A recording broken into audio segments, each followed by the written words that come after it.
புதுசா பதவி ஏற்றக்கூடிய நம்முடைய தமிழக முதல்வர் திரு விஜய் அவர்கள் தாம் பதவி ஏற்ற காலத்திலிருந்து, அதாவது 4-5 நாட்கள் ஆகுது, பல்வேறு திட்டங்களையும் பல்வேறு உத்தரவுகளும் பிறப்பிச்சு, உதாரணத்துக்கு சொல்லணும்னா டாஸ்மாக் கிட்டத்தட்ட 717 கடைகளை, தமிழகத்தில் செயல்பட்டு வந்த 717 மது கடைகளை வந்துகிட்டு மூட சொல்லி உத்தரவு கொடுத்திருக்காரு. இது போக பல திட்டங்களை அரசுக்கு உத்தரவு போட்டிருக்காரு. இதற்கு இடையில கடந்த 2 நாட்களா ஆட்டோமொபைல் சார்ந்த சில முக்கிய அதிகாரிகளை தன்னுடைய தலைமைச் செயலகத்துக்கு கூப்பிட்டு ஆபீஸ்ல உட்காந்து முக்கிய ஆலோசனை எடுத்திருக்காரு.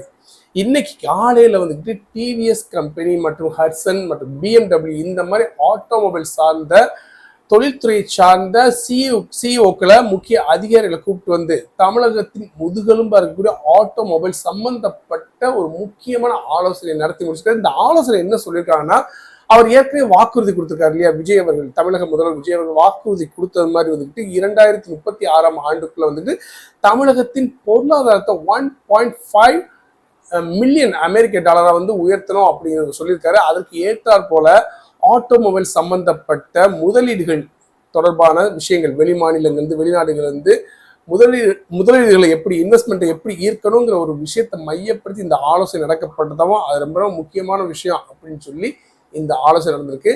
இது மாதிரி பல விஷயங்களை தொடர்ந்து ரொம்பவே சுறுசுறுப்பாக செயல்பட்டு தமிழகத்தை முன்னேற்றம் நோக்கத்தை தமிழக முதல்வர் விஜய் அவர்கள் செயல்பட்டு வர்றாரு. பார்ப்பம் பொறுத்து அடுத்தடுத்து எந்த ஒரு அப்டேட்ஸ் நமக்கு கிடைச்சாலும் அதை உங்ககிட்ட ஷேர் பண்ணிக்கிறேன். மீண்டும் ஒரு தகவலுடன்.